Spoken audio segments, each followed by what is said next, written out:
Aduh anjing.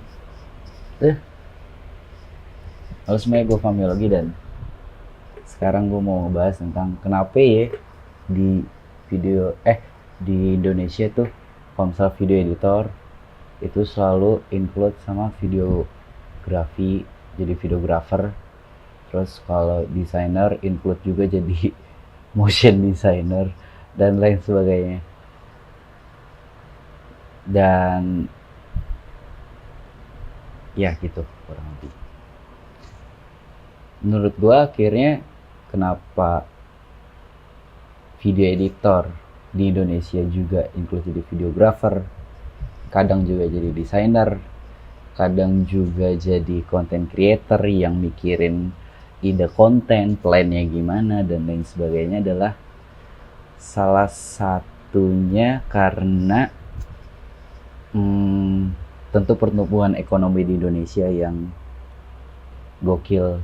Kayak kita kursnya secara kurs kita rendah banget sehingga menurut gue akhirnya itu mempengaruhi bagaimana perusahaan memperlakukan karyawannya gitu. Maksud gue gini, dengan kondisi pertumbuhan ekonomi kita yang kayak begini,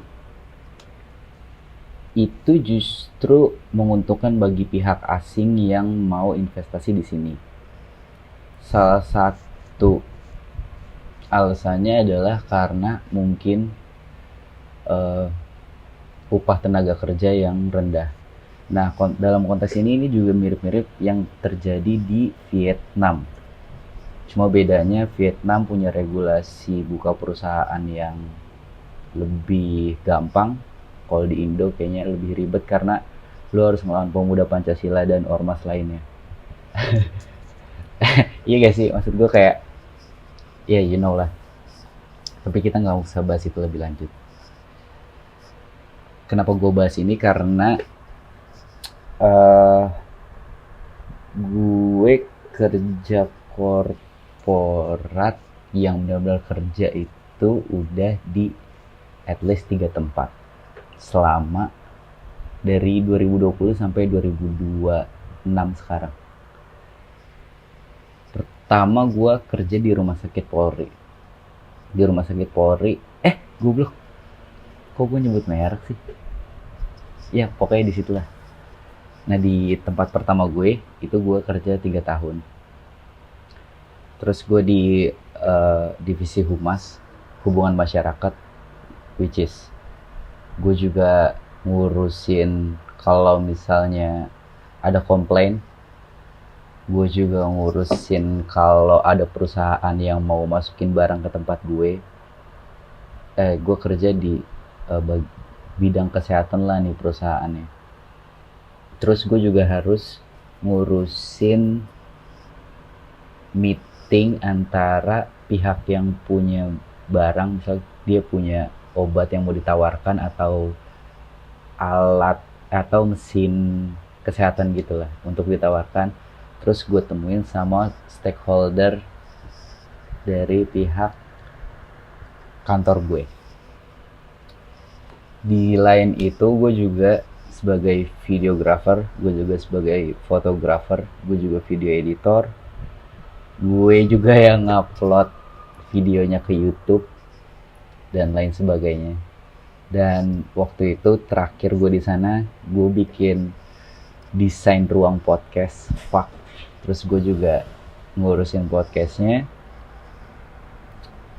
Terus ya gitu, dengan gaji 3 juta.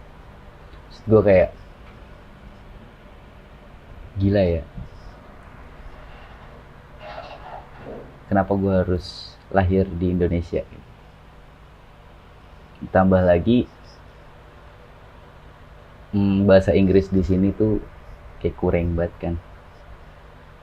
Sementara kayak kita tuh at least 11-12 lah sama Malaysia. Tapi kenapa Malaysia itu better gitu? Gue rasa juga karena bagaimana dia mempelajari bahasa Inggris sebagai bahasa yang primer. Karena mau gimana pun selama kita nggak nganggap bahasa Inggris itu sebagai bahasa yang penting untuk kita pelajari, ya selama itu juga kita bakal tertinggal sama negara lain. Dan selama itu juga akhirnya kita nggak bisa bersaing secara tenaga kerja sama negara lain. Anjing, nggak nyambung ya. Kan tadi kita lagi ngomongin kurs dan banyaknya job desk. Tapi nggak apa-apa lah ya, namanya ngoceh ya. Dan gue nggak peduli juga sih. Terus apalagi ya? Anjing, kan bingung gue. Oh ya, selanjutnya dari rumah sakit Polri gue sempat magang di Hengri. Anjing, gue nyebut brand lagi. Setelah dari tempat kerja gue yang pertama, gue lanjut magang selama 1 bulan di salah satu perusahaan F&B. Dia tuh kayak payung perusahaannya.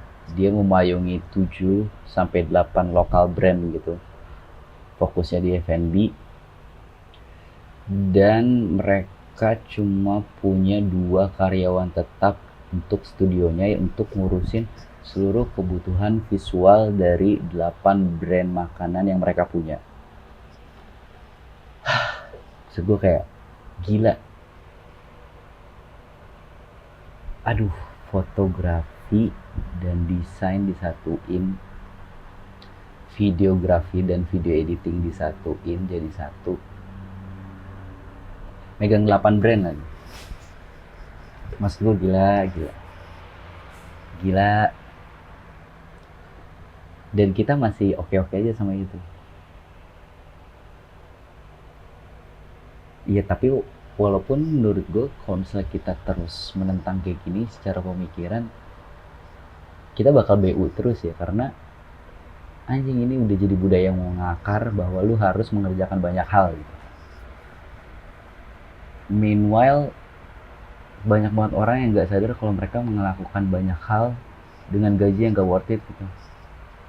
Mereka gak tahu emang tenaganya itu worth it-nya di angka berapa sih. Gue juga kayak gitu awal-awal. Tapi makin kesini, dari situ tuh gue belajar. Setiap gue interview gue selalu nanya, apakah gue sebagai eksekutor atau konseptor. Karena bagi gue tetap ide itu cukup lebih unggul daripada kerja-kerja teknis. Walaupun kerja teknis juga jadi penting dalam konteks ini. Tapi yang membedakan kenapa sih menurut gue kerja-kerja ide ini harusnya lebih mahal, karena dari ribuan dan jutaan ide ini ada sekian puluh persen yang bakal works untuk perusahaan yang naikin income-nya mereka, yang mana itu bakal bikin mereka lebih kaya dong. Terus lu nggak dapet apa-apa kan itu. Kayak gimana ya, kayak kerja-kerja itu, ide tuh lu kayak bikin orang makin kaya gitu dengan ide yang lu punya. Makanya lu juga harus bisa mempertimbangkan 2 hal itu seenggaknya dalam konteks interview kerja. Gue juga pun karena udah melewati kerja yang job desk yang gak jelas dan banyak banget, gue akhirnya jadi bisa mikir hal itu sih. Mungkin kalau gue langsung cuma video editor doang atau apa doang, gue paling cuma bisa ngeluh ketika misalnya gue dapet kerjaan yang job desknya banyak banget. Tapi karena gue udah pernah kerja di tempat yang job desknya banyak banget, sehingga gue bisa berpikir seenggaknya terbagi sama 2 hal ini, antara konseptor dan eksekutor.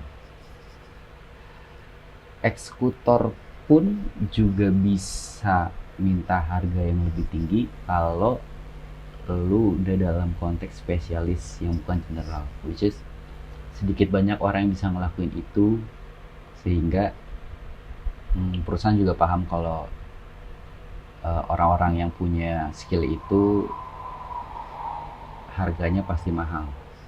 Sebenarnya sesimpel eh, supply demand. Kayak demand yang ngebutuhin keahlian khusus itu tinggi, sementara yang punya keahlian khusus itu sedikit, sehingga harganya bakal naik. Kayak gitu sih. Anjing, jadi kemana-mana gue jadi bingung sendiri. Tapi kurang lebih gitulah ya.